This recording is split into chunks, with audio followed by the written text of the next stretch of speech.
Hello दोस्तों, आदाब, राम राम, सत श्री अकाल एंड वेरी गुड इवनिंग। और हाँ, welcome to black white and grey. तो दोस्तों, कल मेरे बंगाली दोस्तों ने कॉल और मैसेजेस किए पोइला बैशाख विश करने को। तो एक दिन देर से ही सही, पर आप सभी को भी हैप्पी पोइला बैशाख। लेकिन यार, इमेजिन करो कि मुर्शिदाबाद में 500 बंगाली हिंदू परिवारों ने अपना अपना घर छोड़ दिया और भाग गए। अब बॉस उनके लिए ये पोइला बैशाख भला क्या ही लेकर आया होगा। कोई अपना घर ऐसे छोड़कर कैसे भाग सकता है, गठरी में छोटे छोटे सामान लेकर। दोस्तों, बंगाल को मैंने बड़े करीब से देखा है। वहाँ के रसगुल्लों की मिठास, गंगा की लहरों में वो कश्तियाँ, और रविंद्रनाथ और नजरुल के संगीत का वो जादू, या फिर कलकत्ता के नंदन में फिल्म फेस्टिवल की वो गहमा गहमी। दोस्तों, कभी कभी बहुत मिस करता हूँ मैं। पर दोस्तों, आजकल ये ज़मीन कुछ फंसी फंसी सी है। 2011 में ममता ने लेफ्ट को धराशायी कर बंगाल की गद्दी पकड़ी, और तब से बंगाल की कहानी में कुछ चमक तो आई है, पर ढेर सारा पंगा भी हुआ है। दोस्तों, शाम की चाय की चुस्की लीजिए आप, और मैं आपको सुनाता जाता हूँ। पहले इकॉनमी की बात करते हैं। तो दीदी ने शुरू में सिंगूर में टाटा नैनो के खिलाफ बिगुल बजाने वाली शेरनी तो बन गई भाई, पर सीन ये हुआ कि 2008 तक टाटा ने बैग उठाया और गुजरात की ट्रेन, और वहाँ सनंद में प्लांट बना नैनो का, और गुजरात बन गया एक ऑटो हब। बंगाल को क्या मिला? खेत, धूल और उद्योग से नफरत करने का ठप्पा। फिर आगे सुनिए, नंदीग्राम में केमिकल हब बनने की बात चली, पर ममता ने वहां भी जमीन का झगड़ा कर दिया।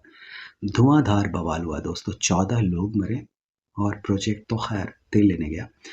निवेशक ऐसे भागे जैसे किसी ने उनके पीछे भूखा शेर छोड़ दिया हो। दोस्तों, 2011 में दीदी सीएम बनी तो सिंगूर की ज़मीन किसानों को वापस लौटाई, और साथ ही ये गाना भी गाया कि हम तो किसानों के साथ हैं। पर 2016 में सुप्रीम कोर्ट ने बोला कि अरे दीदी, ये तो गैर कानूनी है। पर यह कहने की ज़रूरत नहीं कि ममता बनर्जी ने पहली बार ऐसा नहीं किया। दोस्तों, एसएससी भर्ती घोटाला हो, शारदा चिटफंड हो, या आरजी कर रेप मर्डर केस, ममता जी ने सुप्रीम कोर्ट की अवमानना पहले भी की है। और ज़रा अब हाल देखो, 2019 से 2024 तक 2227 कंपनियों ने बंगाल से बोरिया बिस्तर समेट लिया। तो ममता जी ने ग्लोबल बिजनेस समिट में 2.2 लाख करोड़ के सपने दिखाए, पर यार ज़्यादातर वादे कागजों में ही घूम रहे हैं। हाँ, छोटे मोटे एमएसएमई ने कुछ मजा लाया, 88.67 लाख यूनिट्स, देश में नंबर 2। पर सिर्फ एमएसएमई से स्टेट नहीं चलता बॉस, मास लेवल पे रोजगार के लिए बड़े बड़े कारखाने चाहिए होते हैं, और वो तो सपने में भी नहीं है। बंगाल की जीडीपी हिस्सेदारी 2011 में 5% थी, 2023 तक मुश्किल से 5.6% हुई, और प्रति व्यक्ति आय देश के औसत से 20 to 30% कम। ट्रेड और इंडस्ट्री के सारे बड़े मौके तो पहले ही चुक गई थी दीदी। अब शिक्षक भर्ती घोटाला, 2014 से 16 में बंगाल के स्कूल में भर्ती का ढोल पीटा गया, लेकिन बॉस नौकरियां सिर्फ कुछ स्पेशल लोगों को मिली, 5 लाख और 10 लाख की कीमत में। तो बिना ज्ञान, बिना टैलेंट बहुत से लोग मास्टर जी बन गए। 2022 में सीबीआई ने पोल खोली, 24,640 शिक्षकों की नौकरियां फर्जी थी। सो 2024 में सुप्रीम कोर्ट ने सब रद्द कर दिया, और वो घोटाला बंगाल की पढ़ाई पर लात मार गया। दोस्तों, चलो जनसंख्या के हिसाब देखते हैं। 2011 में बंगाल में मुस्लिम 27%, हिंदू 70.5%, बाकी के क्रिश्चियंस, बौद्ध, जैन, सिख एक्सेट्रास। तो 2001 से 11 तक मुस्लिम आबादी 21.8% बढ़ी, हिंदुओं की 10.8%। क्यों? मुस्लिमों को छोटे छोटे तुष्टिकरण वाले पक्ष में उलझाकर रखा गया। दोस्तों, तो पढ़ाई कम और बर्थ रेट ज्यादा। 2021 में जनगणना तो नहीं हुई, पर सर्वे बताते हैं कि मुस्लिम हिस्सा तकरीबन 30% तक पहुंचा है। बंगाल में मुस्लिमों को नौकरियां कम, खेतों पर बोझ, तो क्या होगा? माहौल गर्म रहता है। और घुसपैठ, यार पूछो मत। बांग्लादेश से लोग आते हैं चुपके चुपके। 2017 से 19 में 25 से 35 हजार बांग्लादेशी वीजा ओवर स्टे करके रुके, और ये सरकारी डेटा है। इस पर कितना भरोसा करना है आपको पता है, क्योंकि रियलिटी में तो ये संख्या आपके इमेजिनेशन से बहुत ही ज्यादा है, और मेरी इमेजिनेशन से भी। अब तुष्टीकरण का तड़का देखो, ममता ने अल्पसंख्यकों पर बहुत ध्यान दिया है।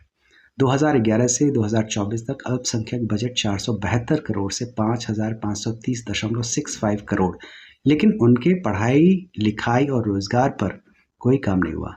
मुस्लिमों के लिए बने इस फंड से सिर्फ इमामों को 3,000 प्रति महीना, मुअज्जिनों को 1,500 प्रति महीना दिया गया और बाकी टीएमसी की झोली में। आगे सुनो, ओबीसी लिस्ट में 179 में से 118 मुस्लिम समूह, मतलब 27% आबादी के लिए 118। मेरे मुस्लिम दोस्त भी इस आंकड़े पर हंसते हैं और कहते हैं कि ये माजरा क्या है, कन्याश्री, युवाश्री, ये तो सबके लिए थी। पर ममता ने तुष्टीकरण का रायता ऐसा फैलाया कि नतीजा अब देख ही रहे हैं दोस्तों। आइए अब गरीबी की बातें करते हैं। बंगाल की गरीबी 1980 में 60% और 2020 में 20%। पर देश के एवरेज में ये बहुत कम है। बेरोजगारी और पलायन करने वाले लाखों बंगाली, चाहे वो हिंदू हों या मुसलमान, ये सभी गुजरात, हरियाणा, दिल्ली और मुंबई में मजदूरी कर रहे हैं दोस्तों। और शिक्षा घोटाले, खैर तो ये पूछो मत। शिक्षा घोटाले ने बच्चों के सपनों पर भी ऑयल पॉट का ठप्पा मार दिया है। बंगाल का वो गौरव 10% जीडीपी अब 5.6 पर अटक गया है दोस्तों। बंगाल वो शानदार स्टेट है जहां रविंद्रनाथ टैगोर ने गीतांजलि लिखी। दोस्तों, यही वो बंगाल है जहां काजी नजरुल इस्लाम ने नफरत के खिलाफ कविताएं रची, हिंदू मुस्लिम भाईचारे की बात की, सुभाष चंद्र बोस ने यहीं से दिल्ली चलो की हुंकार भरी थी दोस्तों। विवेकानंद ने यहीं से शांति का संदेश दुनिया तक पहुंचाया था। इस महान आत्माओं ने बंगाल को भारत की आत्मा बनाया दोस्तों, प्यार, एकता और साहस का प्रतीक। लेकिन क्या यही बंगाल है जहां आज मुर्शिदाबाद जल रहा है और सच को इंटरनेट बंद करके दबाया जा रहा है? दोस्तों, हमारे महानायकों ने बंगाल को बंगाल बनाया था और ममता ने बस 10 से 15 सालों में बंगाल की तस्वीर बांग्लादेश सी बना दी। दोस्तों, आगे क्या कहना है यह मैं आप पर छोड़ता हूँ और आपसे लेता हूँ विदा। पर जल्दी मिलूंगा, तब तक के लिए वणक्कम।